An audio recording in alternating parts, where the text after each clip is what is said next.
Equivalence of degrees का मतलब ये है यूजीसी के हवाले से, चाहे स्टूडेंट डिस्टेंस लर्निंग से डिग्री करे, ऑनलाइन से डिग्री करे या रेगुलर यूनिवर्सिटी से डिग्री करे, वो इक्विवेलेंट मानी जाएगी। किसी भी पोस्ट के लिए आप अप्लाई करते हो, कोई डिफरेंस नहीं होगा इन डिग्रीज में। इग्नोर रीजनल सेंटर को अब ऐसे प्रोजेक्ट्स मिल रहे हैं, इस तरीके के प्रोजेक्ट्स में इन्वॉल्व किया जा रहा है जो अभी तक कुछ लिमिटेड रीजनल सेंटर्स तक बाकी स्टेट्स और यूटीज़ में दिए जाते थे। कौन से ऐसे सब्जेक्ट्स हैं या कुछ कोर्सेज नए हैं जो यहाँ पे अब इंट्रोड्यूस किए गए? हमारे यहाँ एक सेंटर ओपन होगा जिसमें जितने भी स्टूडेंट्स जो कॉम्पिटिटिव एग्जामिनेशंस की तैयारी कर रहे हैं, खासकर नीट की मैंने बात की, उनको हम यहाँ पर एक फ्री ऑफ कॉस्ट एक फैसिलिटी जो है वो प्रोवाइड करेंगे। मेरा मानना ये है कि डिस्टेंस लर्निंग में सबसे ज़्यादा इम्पोर्टेंट जो एक स्टूडेंट को ज़रूरत होती है वो है इंफॉर्मेशन। एक डेडिकेटेड हमारा यहाँ पे कैंप्स का सेटअप होना आप कितना ज़रूरी समझते हैं, या आपने कभी गवर्नमेंट को इस हवाले से एड्रेस किया, क्या कोशिश की? कश्मीर वादी में 46 रीजनल स्टडी सेंटर्स अभी है। ऐसे लर्नर्स को भी अवेयर करते हैं कि आपका सिनॉप्सिस एंड डिसर्टेशन का जो काम है वो कैसे करना है, कब करना है, उसका शेड्यूल डेट क्या है। कॉलेज की जो लीडिंग फैकल्टी है, टॉप फैकल्टी है, उनको डिजिग्नेट किया गया है कोऑर्डिनेटर्स, असिस्टेंट कोऑर्डिनेटर्स और पार्ट टाइम फंक्शनरीज। और वही ये जो इग्नो का जो काम है, चाहे वो काउंसलिंग का होगा, चाहे वो असाइनमेंट हैंडलिंग का होगा, चाहे वो प्रैक्टिकल वर्क होगा, तो वही वो कराते हैं। फाइनेंशियली जो वीक क्लासेस है उनके लिए कोई रियायत है यहाँ पे, उनके लिए कोई स्कीम्स? स्कॉलरशिप स्कीम्स ऐसी है कि किसी भी लर्नर को कोई भी फीस सबमिट ये जो भी उसने फीस सबमिट किया होगा वो वापस रिफंड मिल जाता है। जो स्टूडेंट्स मास्टर्स के बाद इंटरेस्टेड होते हैं कि हम इग्नो थ्रू पीएचडी करें, बहुत सारे स्टूडेंट्स हमसे भी पूछते हैं, जानना चाहते हैं कि इग्नो के थ्रू पीएचडी के लिए क्या प्रोसीजर है, क्या करना है? कि जो बच्चा जो भी डिग्री कर रहा है, जो भी प्रोग्राम कर रहा है, उसको समझे, उसको अंडरस्टैंड करे, उसके लायक अपने आप को बनाए। कभी आपने ऐसा फील किया कि कोई वक्त ऐसा भी आया जो आपके लिए चैलेंजिंग टास्क है, या अभी कुछ आप ऐसी सिचुएशन आपको लग रही है कहीं पे चैलेंजिंग टाइम है? अस्सलाम वालेकुम नाज़रीन, खुशामदीद है आपका कश्मीर न्यूज़ ब्यूरो में। Regional centre IGNOU Kashmir, one of the largest centres in country, इसका बड़ा इंपॉर्टेंट रोल है। और इसमें क्या कुछ नए इनिशिएटिव्स लिए गए हैं, प्रोग्राम्स क्या है, और ओवरऑल इस सेंटर का अभी स्टैट्स क्या है, इस पर बातचीत करने के लिए मुख्तसर हमारे साथ है director regional IGNOU centre Srinagar, doctor Shahnawaz साहब। बहुत शुक्रिया डॉक्टर साहब आपके वक्त का। सबसे पहले हम सर आपसे ये जानना चाहेंगे कि यहाँ क्या कुछ नए इनिशिएटिव्स लिए गए हैं और किस तरीके का स्टैट्स है अभी तक यहाँ रीजनल सेंटर? देखिए, पहले तो बहुत बहुत शुक्रिया आपका कि आप हमसे बात करने के लिए, इग्नो सेंटर की एक्टिविटीज़ के बारे में बात करने के लिए हमारे पास आए। तो देखिए, इग्नो रीजनल सेंटर श्रीनगर की अगर 25 साल की अगर जर्नी को देखा जाए, तो पिछले 1-2 साल में हमारा जो एनरोलमेंट है वो 50,000 से ज़्यादा रहा है। तो उस हिसाब से इग्नो रीजनल सेंटर श्रीनगर एक ऐसे रीजनल सेंटर के फॉर्म में इमर्ज होके आ रहा है, उभर के आ रहा है, जो वैली का सॉरी कंट्री का सबसे बड़ा एक रीजनल सेंटर, जैसे आपने बखूबी पहले कहा, बन के आ रहा है। और उस वजह से इग्नो रीजनल सेंटर को अब ऐसे प्रोजेक्ट्स मिल रहे हैं, इस तरीके के प्रोजेक्ट्स में इन्वॉल्व किया जा रहा है जो अभी तक कुछ लिमिटेड रीजनल सेंटर्स तक, इग्नो के रीजनल सेंटर्स तक बाकी स्टेट्स और यूटीज़ में दिए जाते थे। तो जैसे मैं बात करूं, ई विद्या भारती प्रोजेक्ट एक हमारा है जो अफ्रीकन कंट्रीज़ तक एजुकेशन पहुंचाने की जो सहूलियत है, तो उसके हवाले से है। तो regional centre Srinagar out of मैं कहूँगा कुछ 10-12 सेंटर्स ऐसे हैं पूरी कंट्री में, जिनमें से इग्नो रीजनल सेंटर श्रीनगर को भी इस प्रोजेक्ट का पार्ट बनाया गया है। ये ई विद्या भारती का बहुत बड़ा प्रोजेक्ट है, प्रेस्टिजियस प्रोजेक्ट है मिनिस्ट्री ऑफ एक्सटर्नल अफेयर्स का। एक तो ये दूसरी बात मैं एक यहाँ पर ये करूँगा कि साथी मित्रा और साथी केंद्रा एक ऐसा एक प्रोजेक्ट है जिसमें जो नीट और इंजीनियरिंग के लिए जो एग्ज़ामिनेशन के लिए जो बच्चे प्रिपेयर करते हैं, उनके लिए हम यहाँ पर रीजनल सेंटर में एक तरीके की फैसिलिटी क्रिएट करने वाले हैं, जो पूरे जितने भी रीजनल सेंटर्स इग्नो के है उसमें से श्रीनगर को एक पहला सेंटर, एक वाहिद ऐसा सेंटर बनाया गया है। जम्मू और नॉर्थ ईस्ट को भी ये मतलब इस तरीके के जो सेंटर्स है वो क्रिएट किए जाएंगे, लेकिन एट द इनिशियल फेज़ पहले रीजनल सेंटर श्रीनगर को उसके लिए सिलेक्ट किया गया है, तो उसके लिए जो तैयारियां हैं वो हो रही है। और हमारे यहाँ एक सेंटर ओपन होगा जिसमें जितने भी स्टूडेंट्स जो कॉम्पिटिटिव एग्जामिनेशंस की तैयारियां कर रहे हैं, खासकर नीट की मैंने बात की, तो उनको हम ये यहाँ पर एक फ्री ऑफ कॉस्ट एक फैसिलिटी जो है वो प्रोवाइड करेंगे गाइडेंस के हवाले से। और यहाँ पर मेंटर्स रहेंगे, उन मेंटर्स को हम पे करेंगे, इग्नो पे करेगा। और वो जो कंसर्न सब्जेक्ट एक्सपर्ट्स है, जैसे बॉटनी है, zoology है, फिज़िक्स है, मैथमेटिक्स है, तो उनके एक्सपर्ट जो है रीजनल सेंटर में अवेलेबल रहेंगे। तो उसका जो बाज़ाब्ता शेड्यूल वगैरह होगा तो वो भी हम लोगों तक पहुंचाएंगे।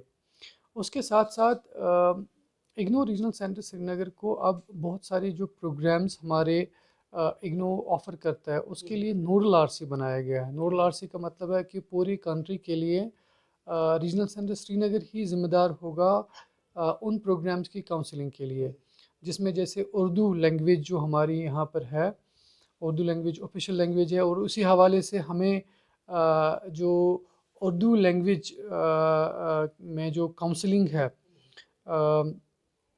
काउंसलिंग कराने के लिए जो हमारे मतलब जो रीजनल सेंटर को चुना गया है, और चाहे वो मास्टर्स ऑफ उर्दू है, चाहे वो डिप्लोमा इन उर्दू है, चाहे वो बैचलर्स इन उर्दू है, चाहे वो सर्टिफिकेट कोर्स इन उर्दू है, तो उसके लिए पूरे मुल्क के लिए हम यहाँ से ही काउंसलिंग कराते हैं। चौथी बात, मैं यहाँ पर और एक अहम प्रोजेक्ट है जो अभी रीजनल सेंटर श्रीनगर चला रहा है। हमारे यहाँ रीजनल सेंटर श्रीनगर में एक स्वयं प्रभा की चैनल इस टाइम हम चला रहे हैं। आप लोगों को पता होगा मिनिस्ट्री ऑफ एजुकेशन की बहुत सारी एजुकेशनल चैनल्स हैं जिनको हम स्वयं प्रभा चैनल्स कहते हैं। उसमें से 6 चैनल्स जो है वो इग्नो को दी गई है ताकि बच्चों तक एजुकेशन की जो सहूलियत है वो पहुंचाई जाए। और उन चैनल्स को इग्नो यूज़ करता है काउंसलिंग के लिए। उन चैनल्स के थ्रू जो भी रीजनल लैंग्वेजेस, 12 रीजनल लैंग्वेजेस ऐसी है जो जिनमें अभी इग्नो काउंसलिंग कराता है या पढ़ाई कराता है, उन चैनल्स के थ्रू इस तरीके से कह सकते हैं। रीजनल सेंटर श्रीनगर से जो हम चैनल ऑपरेट करते हैं उसमें हम अंडर ग्रेजुएट प्रोग्राम्स जितने भी है उनमें हम उर्दू में काउंसलिंग कराते हैं।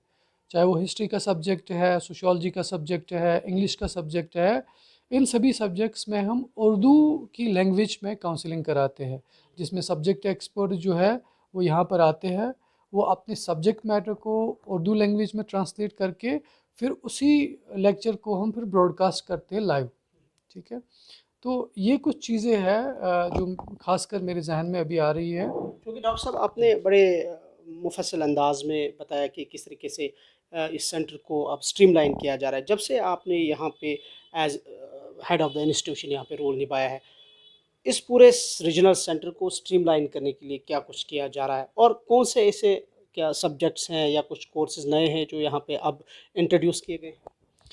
जी, आपने एक बहुत अच्छी बात की। देखिए, किसी भी इंस्टीट्यूशन के लिए जो स्टूडेंट की जो सर्विसेज है उनको बेहतर तरीके से चलाना, उनको इफ़ेक्टिवली चलाना, ये एक बहुत बड़ा चैलेंज होता है। और ख़ासकर जब वो नंबर 50,000 से ज़्यादा हो, तो इंस्टीट्यूशन की कुछ लिमिटेशंस हैं इन टर्म्स ऑफ इंफ्रास्ट्रक्चर और मैन पावर। लेकिन उन लिमिटेशंस के बगैर भी स्टूडेंट को जो सर्विसेज है वो देनी पड़ती है। मेरा मानना ये है कि डिस्टेंस लर्निंग में सबसे ज़्यादा इम्पॉर्टेंट जो एक स्टूडेंट को ज़रूरत होती है वो है इंफॉर्मेशन।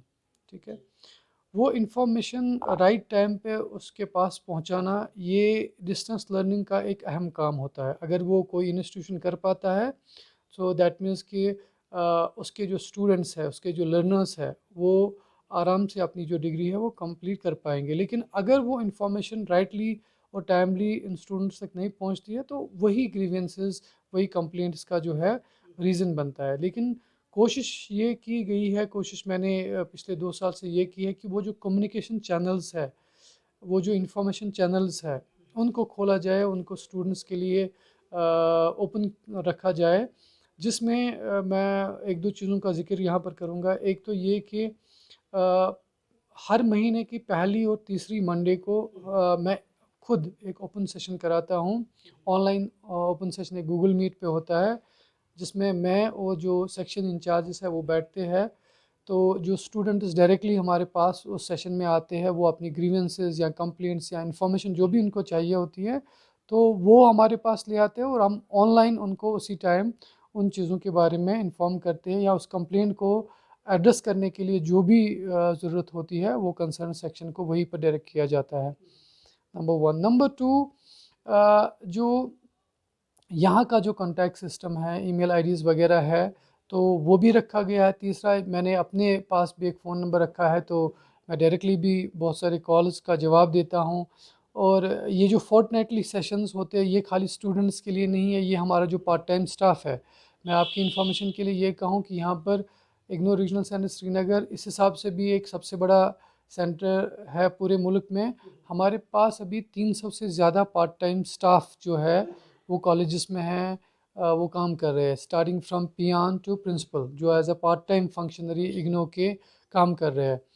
उसके साथ साथ जो हमारे काउंसलर्स भी है, वो अभी इस साल नंबर उनका बढ़ के 4000 के करीब हो गया है।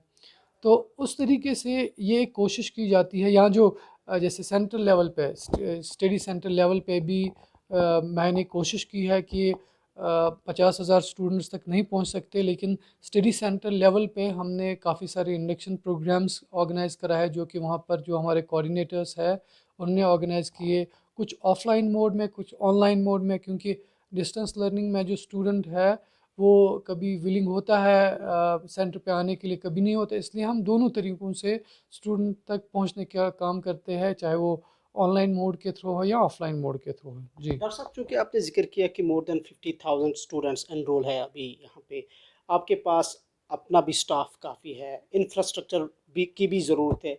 इस सब के बीच में एक डेडिकेटेड हमारा यहाँ पे कैंप्स का सेटअप होना, आप जी। कितना ज़रूरी समझते हैं, या आपने कभी गवर्नमेंट को इस हवाले से एड्रेस किया, क्या कोशिश रही है आपकी? देखिए, ये आपने बहुत अच्छी बात की है कि अगर एक इंस्टीट्यूशन ऐसा है जो कि इतनी बड़ी पॉपुलेशन को कैटर करता है, इतनी बड़ी स्टूडेंट्स को कैटर करते हैं, इतने बड़े नंबर ऑफ़ स्टूडेंट्स को कैटर कर रहा है, तो ये सब चीज़ें ये देखनी ज़रूरी होती है।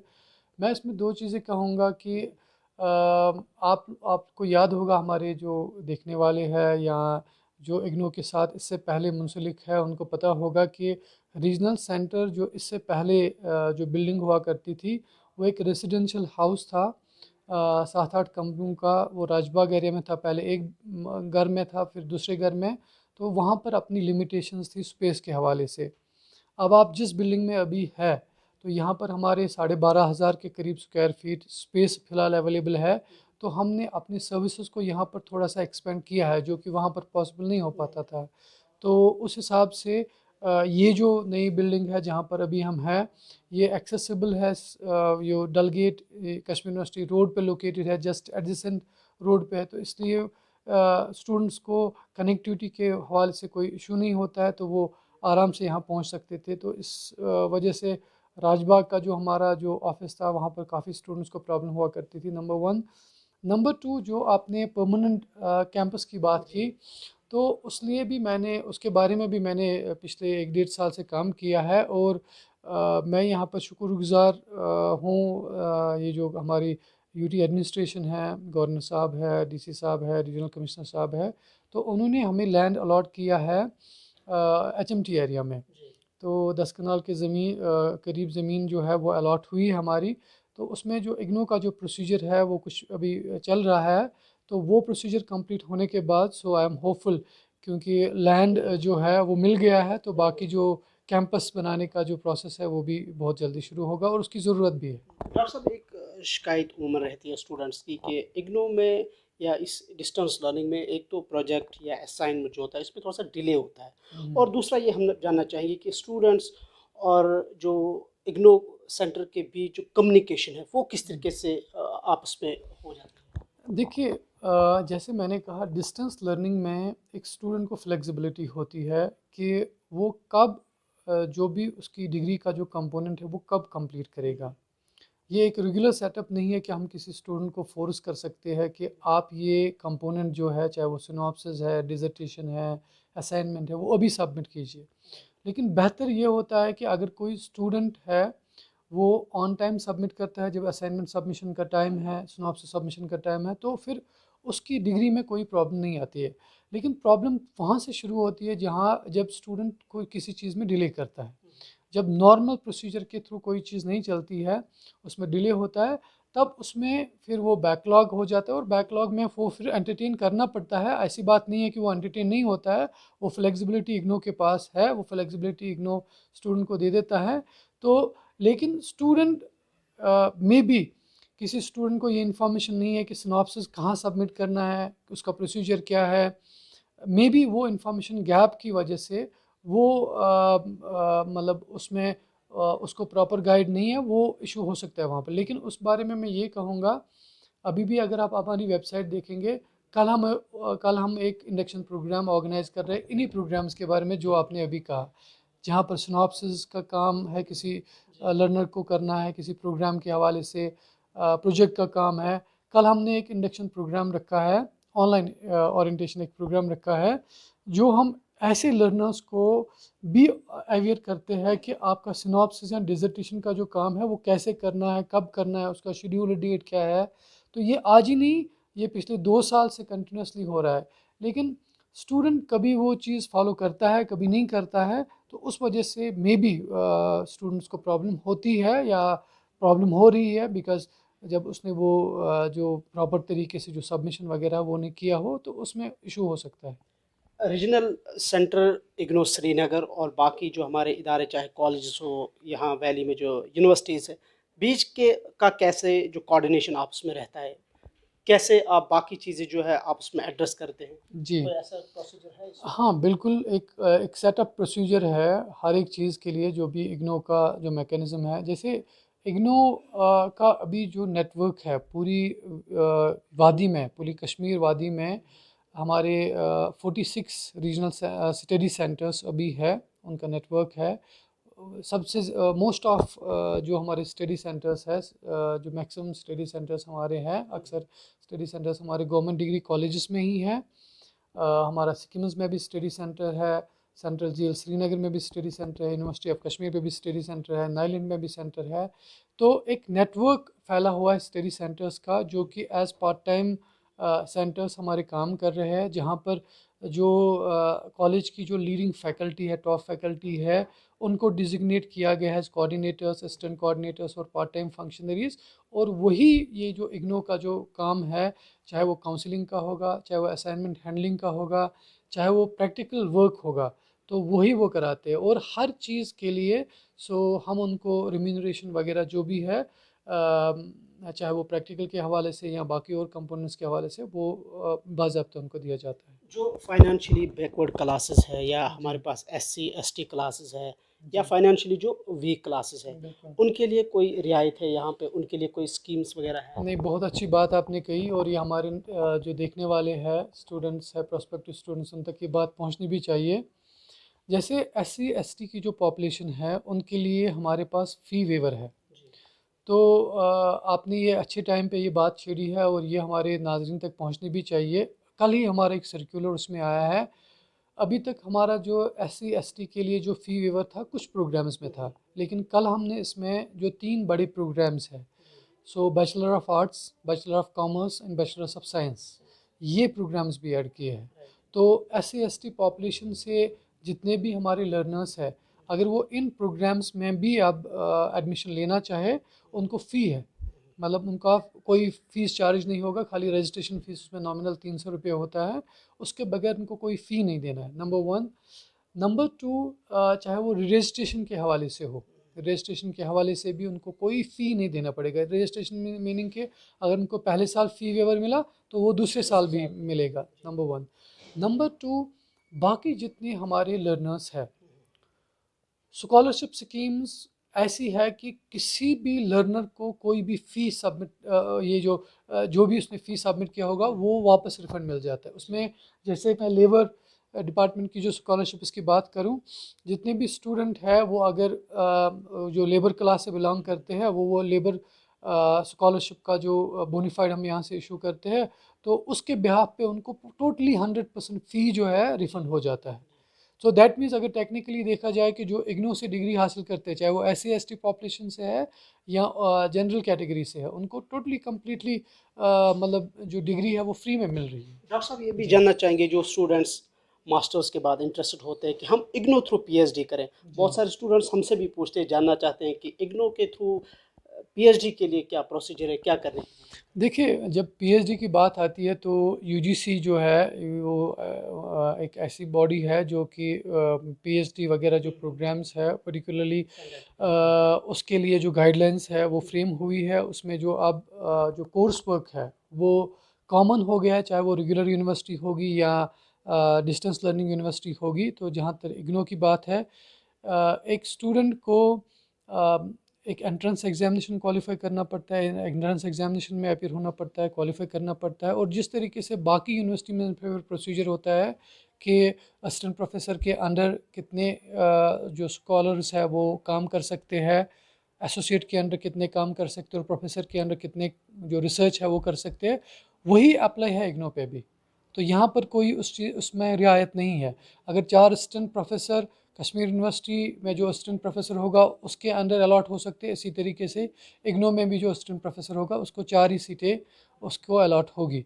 सो दैट मीन्स उसमें कोई रियायत नहीं है। तो अब ये डिपेंड करेगा कि एक स्कूल के अंडर, चाहे वो स्कूल ऑफ टूरिज़्म है, जैसे मैं एक स्कूल की बात लूँगा, वहाँ पर 4 फैकल्टीज़ है, 4 फैकल्टीज़ के अंडर में कितनी वैकेंसीज़ है, तो उसी हिसाब से वो जो इनटेक है उस स्कूल का बनेगा और उसी हिसाब से जो स्टूडेंट्स हैं वो सिलेक्ट होंगे। जी। डिफरेंट डिपार्टमेंट्स यहाँ पे जॉब ओरिएंटेड प्रोग्राम्स करते हैं, और जी। उसमें जर्नलिज्म, टूरिज़्म और बाकी सब्जेक्ट्स के रिलेटेड वहाँ पे प्रोग्राम्स होते हैं। यहाँ पे भी जर्नलिज्म का भी किया जाता है, टूरिज़्म का भी, जो टेक्निकल कोर्सेज है। जी। कोई ऐसा इग्नो सेंटर के थ्रू डिपार्टमेंट्स के साथ कोऑर्डिनेशन होती है ताकि जो इग्नो के थ्रू स्टूडेंट्स हैं उन्हें भी वहाँ एकोमोडेट सही तरीके से किया जाए?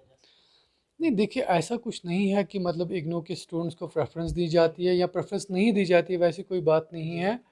इग्नो सॉरी यूजीसी बाज़ाब्ता तौर पे कहती है और यूजीसी ने बाज़ाब्ता तौर पे सर्कुलर्स निकाले। और आजकल का जो एजुकेशनल सेटअप है उसके हवाले से भी मैं कहता हूँ, पहले यूजीसी के सर्कुलर की मैं बात करूँगा। यूजीसी ने एक सर्कुलर निकाला equivalence of degrees. Equivalence of degrees का मतलब ये है इग्नो यूजीसी के हवाले से, चाहे स्टूडेंट डिस्टेंस लर्निंग से डिग्री करे, ऑनलाइन से डिग्री करे या रेगुलर यूनिवर्सिटी से डिग्री करे, वो इक्विवेलेंट मानी जाएगी। किसी भी पोस्ट के लिए आप अप्लाई करते हो, कोई डिफरेंस नहीं होगा इन डिग्रीज़ में, चाहे वो डिस्टेंस से इशू हुई हो, डिस्टेंस यूनिवर्सिटी से आपने की हो, चाहे वो आपने रेगुलर यूनिवर्सिटी से की हो। तो कोई भी डिफरेंस इसमें से नहीं देखा जाएगा, कोई डिफरेंस उसमें क्रिएट नहीं किया जाएगा, प्रोवाइडेड जो कैंडिडेट है वो अपने आप को जो जस्टिफाई है, उसकी जो डिग्री है वो जस्टिफाई है, वो जस्टिफाई करे, वो इंटरव्यू में अपने आप को प्रेजेंट करे। So it will be equally as good कि डिस्टेंस लर्निंग जो लर्नर है वो अपने आप को कंपटीशन में एक रेगुलर यूनिवर्सिटी के साथ एक ही इंटरव्यू में अपेयर हो सकता है। Number one. नंबर टू, आजकल का जो एजुकेशनल सेटअप है जिसमें हम क्रेडिट अर्निंग की बात कर रहे हैं, क्रेडिट अर्निंग आप ऑनलाइन भी कर सकते हो। आप ऑनलाइन कुछ बच्चा कुछ कोर्सेज पढ़ेगा, वो उसकी रेगुलर यूनिवर्सिटी रेगुलर डिग्री जो है उसमें ऐड हो सकते हैं या उसकी डिस्टेंस लर्निंग डिग्री में ऐड हो सकते हैं। तो आजकल का जो एजुकेशनल सिनेरियो है वो चेंज हो रहा है। खाली इस चीज़ की ज़रूरत है कि जो बच्चा जो भी डिग्री कर रहा है, जो भी प्रोग्राम कर रहा है, उसको समझे, उसको अंडरस्टैंड करे, उसके लायक अपने आप को बनाए। As head of this institution, डू जी। यू थिंक, या कभी आपने ऐसा फील किया कि कोई वक्त ऐसा भी आया जो आपके लिए चैलेंजिंग टास्क है, या अभी कुछ आप ऐसी सिचुएशन आपको लग रही है कहीं पे चैलेंजिंग टाइम है? देखिए नहीं, मेरे हिसाब से मैंने एन्जॉय किया है 1-2 साल जो मेरे अभी अभी तक इग्नो का एक्सपीरियंस है। तो मैं अल्लाह ताला का शुक्र अदा करता हूँ कि इतने अच्छे पोस्ट पे काम करने का मौका मिला, अपने जो लोग हैं उनको सर्व करने का मौका मिला और काफ़ी सारे जो स्टूडेंट्स हैं उनके साथ ये जो एजुकेशन पहुँचाने का जो ये मैकेनिज़्म इग्नो का है, ये बहुत अच्छी तरीके से उन तक पहुँचाने के लिए अल्लाह ताला ने एक मौका दिया। और जो हमारा एजुकेशनल सेटअप है इग्नो का, इस तरीके का एजुकेशनल सेटअप है कि आप हर एक कॉलेज से, हर एक वादी के हर एक कोने से आप जुड़ते हो। और खाली वादी कश्मीर ही नहीं, यूटी ऑफ लद्दाख की जब मैं बात करता हूँ तो वहाँ पर भी हमारा नेटवर्क है। तो उस हिसाब से I am happy with the last 2 years that I have spent in the IGNOU. आखिर पर डॉक्टर साहब जी। हम जानना चाहेंगे, एक तो आप इग्नो स्टूडेंट्स के लिए क्या मैसेज देंगे जो जी। कॉलेज से या यूनिवर्सिटीज़ के लिए जी। अप्लाई करना चाहते हैं? दूसरा ये कि ज़िमनन हमारे जहन में एक सवाल आया कि जो एक्सट्रीम फॉर फ्लंग एरियाज़ के लोग हैं, जो जी। स्टूडेंट्स हैं, जैसे हमारा एलओसी के नज़दीक रहता है, ऐसे ही गुरेज, टंगडार, करना, मसल सेक्टर वगैरह, इंटरनेट की भी वहाँ पे थोड़ी-सी उनको दिक्कत होती है या कभी बर्फ़बारी होती है। उस सिचुएशन में इग्नू सेंटर उन स्टूडेंट्स के साथ कैसे कोऑर्डिनेशन में होती है और क्या कुछ किया जाता है? देखिए, जहाँ तक मैंने कहा स्टडी सेंटर्स का जो नेटवर्क है वो काफ़ी फैला हुआ है इग्नो इग्नो का। जैसे अगर आप गुरेज़ की बात करें वहाँ पर भी हमारा सेंटर है, टंगडार की बात करें वहाँ पर भी हमारा सेंटर है, उरी में हमारा सेंटर बन रहा है, डीएच-पोरा जैसे कुलगाम एरिया में वहाँ पर भी हमारा सेंटर है। तो मेरे हिसाब से जहाँ-जहाँ पर फार-फ्लंग एरियाज़ में सेंटर होना चाहिए वहाँ पर है। हमारे पास काफ़ी सारे रिक्वेस्ट्स भी ऐसी है कि और कॉलेजेस हमें अप्रोच करते हैं कि वहाँ पर भी सेंटर क्रिएट किया जाए। तो जहाँ-जहाँ पर ज़रूरत होगी वहाँ पर हम असेस करते हैं सिचुएशन को और वहाँ पर भी सेंटर क्रिएट करते हैं। और स्टूडेंट्स के लिए मेरी मैसेज ये होगी कि इग्नू के पास एक बहुत बड़ा बास्केट है प्रोग्राम्स का। तो जिसमें काफ़ी सारे स्किल डेवलपमेंट कोर्सेज़ है, उसमें काफ़ी सारे ऐसे एरियाज़ हैं जिनमें अभी ह्यूमन मैन पावर की ज़रूरत है, चाहे वो स्मार्ट सिटी डेवलपमेंट है, साइबर सिक्योरिटी है, इंफॉर्मेशन सिक्योरिटी है। बहुत सारे ऐसे एरियाज़ हैं जहाँ पर लोगों को स्टूडेंट्स को चाहिए कि वो डिग्रीज़ हासिल करें, अपने आप को स्किलफुल बनाएँ, ताकि उनके लिए जॉब अपॉर्च्युनिटीज़ जो है नए एरियाज़ में खुल जाए। बहुत-बहुत शुक्रिया डॉक्टर साहब वक़्त देने के लिए। बहुत बहुत शुक्रिया आपका भी यहाँ पर आने के लिए, मुझसे बात करने के लिए, और कुछ जो एक्टिविटीज़ अभी हम कर रहे हैं उनके बारे में हमारे जो नाज़रीन हैं उन तक ये बात पहुँचाने में। Thank you.